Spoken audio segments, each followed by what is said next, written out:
Another important class. আজকে আমরা মূলত গড় বা অ্যাভারেজ এই টপিকটা সম্পর্কে জানবো। সো যদি আমাদের কেউ ডেফিনেশন জিজ্ঞেস করে যে গড়ের সংজ্ঞাটা কি, তাহলে আমরা যাদের গড় বের করব, যদি সেটা হয় বয়সের গড়, তাহলে ওই ব্যক্তিগুলোর বয়স আমরা যোগফল করব বাই ব্যক্তির সংখ্যা। সো ডেফিনেশনটা আমি এইভাবে লিখছি, একই ধরনের কতগুলো রাশির যোগফলকে রাশির সংখ্যা দ্বারা ভাগ করলে আমরা গড় বা অ্যাভারেজ পাই বা পাবো। তো মূলত গড়ের সূত্র একটাই, গড় মানে হচ্ছে রাশির সমষ্টি বাই রাশির সংখ্যা। ছোটবেলা আমরা যখন ক্লাস 2-3 তে পড়তাম তখন আমাদেরকে গড় শেখানো হতো। ব্যাপারটা এরকম ছিল যে এই ক্লাসে যে কয়জন স্টুডেন্ট আছে তাদের বয়সের আমরা গড় বের করব। তখন স্যার আমাদের যেটা করে দেখাইতো, সবার বয়স নিত, সবগুলা প্রথমে যোগ করত, তারপর আমরা যে কয়জন স্টুডেন্ট ছিলাম ওই সংখ্যা দ্বারা ভাগ করতাম। তো গড়ের সূত্র এটাই, আপনাকে যেটার গড় বের করতে বলবে সবার সমষ্টি বের করবেন, আফটার দেন ওইখানে যে কয়টা রাশি থাকবে বা ব্যক্তি থাকবে ওই ব্যক্তির সংখ্যা দিয়ে ভাগ করলে আমরা মূলত অ্যাভারেজ বা গড়টা পেয়ে যাব। তো আপনি সূত্র হিসেবে মুখস্থ করলে গড় হচ্ছে রাশির সমষ্টি বাই রাশির সংখ্যা।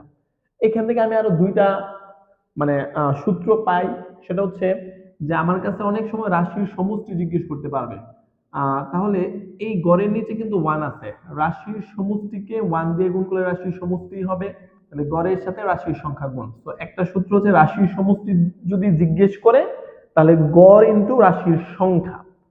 আবার অনেক সময় আপনাকে রাশির সংখ্যা জিজ্ঞেস করতে বলে পারেন, তখন আপনি এইটা গড়ে এখানে নিয়ে গেলেন, গড়টাকে এখানে নিয়ে আসলেন, দ্যাট মিন্স এটাকে একান্তকরণ বলে। তাহলে কি হলো, রাশির সংখ্যা ইকুয়াল রাশির সমষ্টি বাই গড়। কোনোটাই আমি মুখস্থ করার পক্ষে না। আপনি মুখস্থ করে কখনো অঙ্ক পারবেন না। নরমালি আপনি কি জানেন, গড় জানেন, গড় মানে হচ্ছে টোটাল সামেশন বাই হচ্ছে যে নাম্বারটা, মানে রাশির সংখ্যা। তো এটা দিয়ে আমরা সূত্র মডিফাই করব, তারপর অঙ্ক করব। তো দেখেন এখানে যে অঙ্কটা দেওয়া আছে সেই অঙ্কটার মধ্যে কি বলা হয়েছে, 10টি সংখ্যার যোগফল 380। ওকে, তাহলে আমরা 10টা সংখ্যার যোগফল পেলাম 380। এখন বলছে এদের প্রথম চারটির গড় হচ্ছে 40। ওকে, তাহলে প্রথম চারটার গড়কে আমি 1 2 3 4, এই প্রথম চারটা সংখ্যার গড় হচ্ছে কত বলছে ওরা, ওরা বলছে হচ্ছে 40 বলছে। ওকে, তারপরে বলছে শেষ পাঁচটি সংখ্যার গড় হচ্ছে 30। তাহলে শেষ পাঁচটার মধ্যে 4-এর পরে 5 6 7 8 9 10, এই শেষ পাঁচটা হচ্ছে এখানে আছে, এদের গড় বলা হয়েছে কত, 30 বলা হয়েছে। ওকে, এখন প্রশ্ন হচ্ছে পঞ্চম সংখ্যাটা এক্স্যাক্টলি কত এটা আপনাকে বের করতে হবে। এখন এটা আপনি গড়ের সূত্র শিখা তারপরেই পারবেন, ব্যাপারটা কিন্তু এরকম কিছুই না। দেখেন, যেহেতু প্রথম চারটা সংখ্যার কি দেওয়া আছে, গড় দেওয়া আছে, তাহলে আমি প্রথম চারটা সংখ্যার সমষ্টি বের করতে পারবো। সেটা কত হবে, তাহলে 40 গুণন 4, দ্যাট মিনস 160। আমার প্রথম চারটা সংখ্যার সমষ্টি 160। যেহেতু লাস্টের পাঁচটা সংখ্যার গড় দেওয়া আছে 30, তাহলে আমার পক্ষে লাস্টের পাঁচটা সংখ্যার সমষ্টি বের করা সম্ভব। সেটা কত হবে, 30 গুণন হচ্ছে 5, দ্যাট মিনস 150 হবে। এখন আমার পক্ষে কিন্তু প্রথম চারটা আর লাস্ট পাঁচটা টোটাল 9টা সংখ্যার সমষ্টি বলা সম্ভব। তাহলে 9টা সংখ্যার সমষ্টি কত হবে, তো আপনার হবে হচ্ছে 160 যোগ হচ্ছে 150, সব মিলায় হচ্ছে আপনার 200 310। ওকে, 310। তাহলে আমার টোটাল 9টা সংখ্যার সমষ্টি হচ্ছে 310।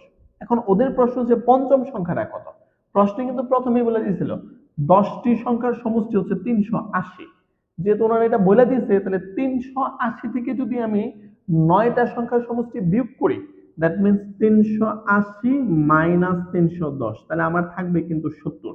তাহলে আমি ইজিলি বলতে পারি কি, ইজিলি বলতে পারি আমার যে পঞ্চম সংখ্যাটা আছে সেটা হচ্ছে কত, 70। এটা হচ্ছে আমাদের কারেক্ট অ্যান্সার। ওকে, তো এটা এমসিকিউতে আসলে আপনাকে এইভাবেই করতে হবে। এখানে গড়ের সূত্র, তারপরে লজিক, এইগুলো অ্যাপ্লাই করলে হবে না, আপনাকে অঙ্কটা বুঝতে হবে। তো আমি নরমালি আপনারা যারা আমার ক্লাসগুলো করেন, ফলো করেন, আমি মূলত রিটেনের জন্য পড়াই, রিটেনের জন্য বিস্তারিত করি, পরে রিটেন থেকে আমরা শর্টকাট অ্যাপ্লাই করে এটাকে এমসিকিউতে সলভ করি। তো যদি এই অঙ্কটা রিটেনে আসে তাহলে আমরা কিভাবে সলভ করব চলেন দেখি। তো দেওয়া আছে প্রথম চারটি সংখ্যার গড় ইকুয়াল হচ্ছে 40, অতএব প্রথম চারটি সংখ্যার আমি সমষ্টি বলতে পারি 40 গুণন 4, দ্যাট মিনস 160। কেমন? তারপরে বলছে এখানে বলছে শেষ পাঁচটি সংখ্যা এবং শেষ পাঁচটি সংখ্যার গড় দেওয়া আছে আমার কাছে 30। ওকে, তাহলে অতএব শেষ পাঁচটি সংখ্যার সমষ্টি ইকুয়াল আমরা কি বলতে পারি 30 গুণন 5, দ্যাট মিনস 150। ওকে, সো আমার কাছে প্রথম চারটা এবং লাস্টের পাঁচটা আমি মোট সংখ্যা বের করলাম। হ্যাঁ, তাহলে অতএব মোট মোট 9টি মোট 9টি সংখ্যার সমষ্টি। তাহলে আমার মোট 9টা সংখ্যার সমষ্টি হবে কত? 160 যোগ 150, দ্যাট মিনস 310। ওকে, প্রশ্নের মধ্যে বলে দিয়েছিল 10টি সংখ্যার যোগফল। সো আবার দেয়া আছে 10টি সংখ্যার সমষ্টি সমষ্টি হচ্ছে 380। তাহলে আমি 9টা সংখ্যার সমষ্টি জানি 310। এই 9টা সংখ্যার মধ্যে চারটা হচ্ছে প্রথম চারটা আর পরের পাঁচটা হচ্ছে লাস্টের পাঁচটা, তাহলে মাঝখানে রয়ে গেছে পঞ্চম সংখ্যাটা। তাহলে আমরা এখন কি লিখতে পারি? অতএব আপনার কি হবে? ওরা বলছে পঞ্চম সংখ্যাটি কত, অতএব পঞ্চম সংখ্যাটি পঞ্চম সংখ্যাটি টোটাল 10টা সংখ্যার সমষ্টি 310 মাইনাস 380 মাইনাস 310 ইকুয়াল হচ্ছে 70। অঙ্কগুলো আমি রিটেন ওয়াইজ এই জন্য করি, আপনি 1 মাস 2 মাস 3 মাস পরে যখন আবার অঙ্কটা দেখবেন, আপনি যখন আমি এভাবে শিখাই দিলাম আপনি কিন্তু এটা শিখলেন। হ্যাঁ, তো রিটেন ওয়েতে যখন আপনি এটা করে রাখবেন অবশ্যই আপনার একটা নোট খাতা থাকবে। দ্যাট টাইম সবচাইতে বেনিফিটটা কি হবে? 1 মাস 2 মাস পরে দেখবেন আপনি এটা ভুলে যাচ্ছেন, এটা খুবই নর্মাল একটা ব্যাপার। যখন আবার এটাকে উল্টাবেন তখন আপনার মনে পড়বে, হ্যাঁ তাহলে এই প্যাটার্নের ম্যাথগুলো এইভাবে করতে হয়। তো আমরা অনলাইনে অনেকেই ক্লাস দেখি, ক্লাস করে থাকি, but end of the day আমাদের অনেকেরই মনে থাকে না, বা অনেক কিছু করার পর আমাদের কাছে মনে হয় না আমরা আসলে অনেক কিছু শিখছি বা পারি। তো এটা যখন আপনার লিখিত আকারে রাখবেন তখন আপনার কাছে সত্যিকার অর্থে মনে হবে, হ্যাঁ আমি আসলে এই প্যাটার্নের ম্যাথগুলো আগে করছি বা পারি। দ্যাটস ওয়াই দেখবেন আমি যত অঙ্ক করাবো এটা এমসিকিউতে আসলে আমি এমন ভাবে করাবো যাতে এটা রিটেনে আসলে আপনি পারেন। আসলে এই অঙ্কটা রিটেনে আসবে এটার কোনো ওয়ারেন্টি বা গ্যারান্টি আমি আপনাকে দিচ্ছি না, অথবা আমার এক্সপিরিয়েন্স থেকে এটা কখনো রিটেনে আসছে বলে আমার মনে হয় না, কোনো পরীক্ষাতে আসে নাই। তবে এটা আমি আপনাকে এই জন্য করাচ্ছি, ওই যে বললাম আপনি 1 মাস 2 মাস পর তো ভুলে যাবেন। তো গড় সম্পর্কিত 2 নাম্বার কোশ্চেন হচ্ছে 105 থেকে 135 পর্যন্ত সংখ্যার মধ্যবর্তী ক্ষুদ্রতম ও বৃহত্তম মৌলিক সংখ্যাদ্বয়ের গড় বের করো। সো আমাদের এই অঙ্কের মধ্যে যেটা জানতে হবে সেটা হচ্ছে মৌলিক সংখ্যা বেসিক্যালি কাকে বলে। আই থিঙ্ক আপনারা সবাই জানেন মৌলিক সংখ্যা হচ্ছে ওই সংখ্যাটা যেই সংখ্যাটাকে ওই সংখ্যা ছাড়া অন্য কোনো সংখ্যা দ্বারা ভাগ করা যায় না। সো আমরা মোটামুটি সবাই জানি 2 একটা মৌলিক সংখ্যা, 3 একটা মৌলিক সংখ্যা, 5 7 11 13 17 19 এগুলা মূলত মৌলিক সংখ্যা। বাট আমাদের ওরা বলে দিচ্ছে 105 থেকে 135 পর্যন্ত। তো আমরা প্রথমে যেটা করব, আমরা কোশ্চেন 2 এর সলিউশন করতেছি, কোশ্চেন 2 এর সলিউশন। ওকে, তো আমরা প্রথমে যেটা করব লিখব কি যে 105 থেকে 135 পর্যন্ত পর্যন্ত সংখ্যাগুলোর মধ্যে মধ্যে বিদ্যমান বিদ্যমান মৌলিক সংখ্যাসমূহ মৌলিক সংখ্যা সমূহ। কেমন? তাহলে আমরা প্রথমে আমরা একটু কাউন্ট করি। 105 নিচে মৌলিক সংখ্যা না, কারণ এটাকে 3 দ্বারা ভাগ করা যায়।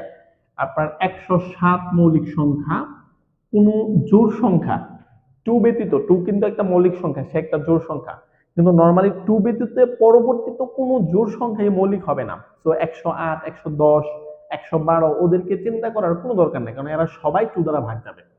তো 107 কে আর কোনো সংখ্যা দ্বারা ভাগ করা যায় না। তারপরে 109 কেও আর কোনো সংখ্যা দ্বারা ভাগ করা যায় না। তারপরে হচ্ছে আপনার 111 এটাকে ভাগ করা যায়, 113 কে ভাগ করা যায় না। তারপরে হচ্ছে 15 যায়, 17 যায়, 19 যায়, 21 যায়, 23 যায়, মানে 123 যায়, 125ও যায়, তাহলে 127 যায় না, 127 যায় না, 29 যায়, আবার 131 যায় না, 33 যায়, 35 নিচে যায়। তো এই হচ্ছে 101 থেকে 135 পর্যন্ত মৌলিক সংখ্যা। কেমন? তো আমরা মৌলিক সংখ্যা বের করলাম। এখন ওদের কোশ্চেন হচ্ছে কি, মধ্যবর্তী ক্ষুদ্রতম ও বৃহত্তম মৌলিক সংখ্যা দ্বয়ের গড়। তাহলে এখানে এখানে ক্ষুদ্রতম ক্ষুদ্রতম মৌলিক সংখ্যা ইকুয়াল হচ্ছে 107 এবং বৃহত্তম বৃহত্তম মৌলিক সংখ্যা ইকুয়াল হচ্ছে 131। তো মোটামুটি আমরা ক্ষুদ্রতম এবং বৃহত্তম দুইটা বের করে ফেলছি। এখন তো ওরা আমাকে গড় বের করতে বলছে, তাহলে অতএব অতএব ক্ষুদ্রতম বৃহত্তম মৌলিক সংখ্যা দ্বয়ের গড়, অতএব ক্ষুদ্রতম ও বৃহত্তম মৌলিক মৌলিক সংখ্যাদ্বয়ের গড়। তো চলেন আমরা গড় নির্ণয় করার সূত্র আপনাদের জানা আছে, এই দুটো সংখ্যা যোগ করে আমরা 2 দিয়ে ভাগ করব। তো 107 যোগ হচ্ছে 131/2।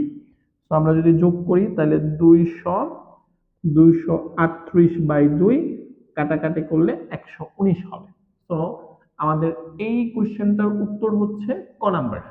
আই থিঙ্ক আপনারা বুঝতে পারছেন, আমি বিস্তারিত করছি, অবশ্যই নোট ডাউন করে নেবেন। কোশ্চেন নাম্বার 3 গড় সম্পর্কিত। 6টা কাঠির গড় হচ্ছে আপনার 44.2। ওকে, আচ্ছা, মানে গড় দৈর্ঘ্য হচ্ছে এটা। তাহলে আমি 6টা কাঠির মোট যে দৈর্ঘ্যটা এটা কিন্তু আমি বের করতে পারবো, এটার সাথে এটা গুণ করব এবং এদের 5টির গড় হচ্ছে 46 সেন্টিমিটার। ষষ্ঠ কাঠিটার গড় কত? আমি যদি আমার মতো করে একটু এক্সপ্লেন করি, সেটা হচ্ছে আপনার কাছে 6টা কাঠি আছে, একটা, দুইটা, তিনটা, চারটা, পাঁচটা, মনে করে নেই হচ্ছে 6টা। হ্যাঁ, এখন এক একটার মেজারমেন্ট এক এক রকম। তো আমরা কাউন্ট করে দেখলাম এক একটা কাঠির গড় হচ্ছে, মানে 6টা কাঠির গড় হচ্ছে 44.2। এখন আমি যদি বলি এই 6টা কাঠির মোট মোট দৈর্ঘ্যটা কত, তাহলে অবশ্যই আপনি 44.2 এর সাথে 6 গুণ করবেন। আচ্ছা, তাহলে আমরা কিন্তু মোট দৈর্ঘ্য পাবো। তাহলে আমরা যদি এটার সাথে 6 গুণ করি, আমরা এখানে কিন্তু একটা রেজাল্ট পাবো। সেই রেজাল্টটা কত হবে? 12265.2, 665.2। আচ্ছা, এখন পরবর্তীতে প্রশ্নের মধ্যে দেখেন কি বলছে, এটা একটা আপনারা চেক করে নেবেন। হ্যাঁ, আমি যেহেতু এটা আগে করাইছি, অনেকটা আমার মুখস্থ টাইপেরই ছিল। এখন পরের প্রশ্নটা কি বলছে, এদের 5টির গড় হচ্ছে আপনার কি 46। মনে করেন এই যে 1 নাম্বার কাঠি, 2 3 4 5, এই 5টার হচ্ছে 46 ইনটু হচ্ছে 5। তাহলে আমার পক্ষে কিন্তু এই 5টা কাঠির মোট দৈর্ঘ্য যেটা, সেটা কিন্তু আমি বের করতে পারবো 530/230। ওকে, তো এটা থেকে যদি আমি এটা বিয়োগ করে দিই, তাহলে কিন্তু ষষ্ঠ কাঠির যে মানে টোটাল যে ব্যাপারটা বা দৈর্ঘ্যটা, এটা কিন্তু আমি পাবো, সেটা হচ্ছে 35.2। তো সঠিক উত্তর হচ্ছে এটা। এইভাবে করলে হয়তোবা আমি নিজেই বুঝছি, নিজে বুঝে নিজের মতো করে উত্তর দিয়ে দিচ্ছি, এটা কখনোই ইফেক্টিভ না। আপনারা যারা বিভিন্ন অনলাইনে ক্লাস করতেছেন, আসলে তার নিজের মতো করে বললে তো আর হবে না, আপনার নিজের মতো বুঝতে হবে। সেজন্য রিটেন পার্টটা খুবই গুরুত্বপূর্ণ। তো আপনারা যেটা করবেন সেটা হচ্ছে, আমি একটু গুছাই করি। ফার্স্টে লিখবেন হচ্ছে দেওয়া আছে, কি দেওয়া আছে, 6টি কাঠির গড়, 6টি কাঠির গড় দৈর্ঘ্য ইকুয়াল হচ্ছে 44.2 সেন্টিমিটার। ঠিক আছে, অতএব 6টি কাঠির মোট দৈর্ঘ্য, 6টি কাঠির মোট দৈর্ঘ্য ইকুয়াল আমি কি লিখতে পারি, 44.2 ইন্টু 6। সেন্টিমিটার। সো ওভারঅল আমার উত্তরটা দাঁড়াচ্ছে 265.2 সেন্টিমিটার। ওকে, তাহলে আমি 6টা কাঠির মোট দৈর্ঘ্য পাইলাম। এখন যেটা করব, আমার কাছে প্রশ্নে কিন্তু বলছিল যে কি বলছে, যে এদের 5টির গড় দৈর্ঘ্য, হ্যাঁ, এবং 5টি কাঠির গড় দৈর্ঘ্য ইকুয়াল হচ্ছে, আমার কাছে দেওয়া আছে 46 সেন্টিমিটার। ওকে, ডান। অতএব 5টি কাঠির মোট দৈর্ঘ্য ইকুয়াল হবে 46 ইন্টু 5 সেমি। তাহলে সব মিলায় হচ্ছে 230 সেন্টিমিটার। কেমন? আচ্ছা, এখন আমি যেটা করতে যাচ্ছি, তাহলে আমার 6টা কাঠির মোট দৈর্ঘ্য হচ্ছে এত, 265.2 সেন্টিমিটার, আর 5টা কাঠির হচ্ছে 230। প্রশ্ন করছে ষষ্ঠ কাঠির দৈর্ঘ্যটা তাহলে কত হবে। তাহলে 6টা কাঠির মোট দৈর্ঘ্য থেকে 5টা কাঠির মোট দৈর্ঘ্য যখন আমি বিয়োগ করে দিব, তখন কিন্তু আমি ইজিলি ষষ্ঠ কাঠিটা পেয়ে যাব। তাহলে অতএব ষষ্ঠ কাঠির দৈর্ঘ্য কত হবে, 265.2 মাইনাস 230 সেন্টিমিটার। আমরা যদি বিয়োগ করি তাহলে পাবো 35.2 সেন্টিমিটার। তো এই হচ্ছে মোটামুটি আমাদের রেজাল্টটা।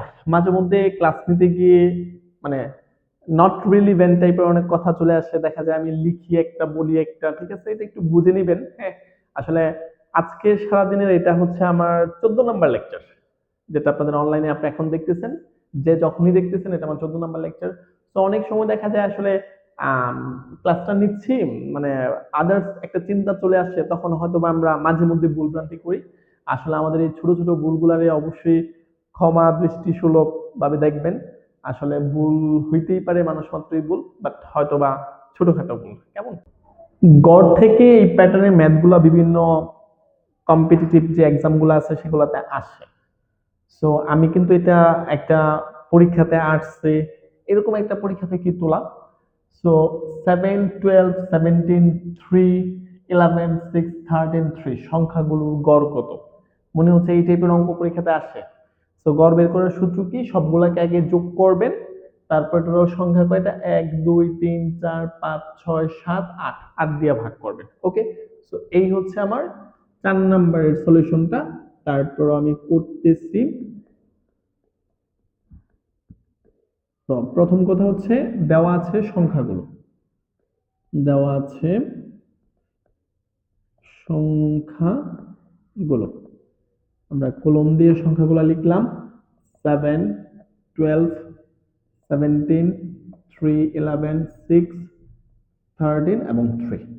এখন যেটা করব, অতএব সংখ্যাগুলোর সমষ্টি বের করব।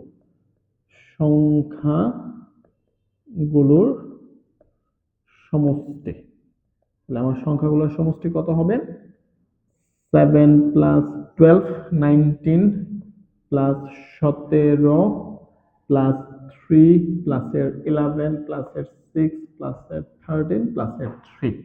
তো আমি যদি ভুল করে না থাকি তাহলে 72। আচ্ছা, তাহলে এখন আমাদের বের করতে হবে কি, সংখ্যাগুলোর গড়।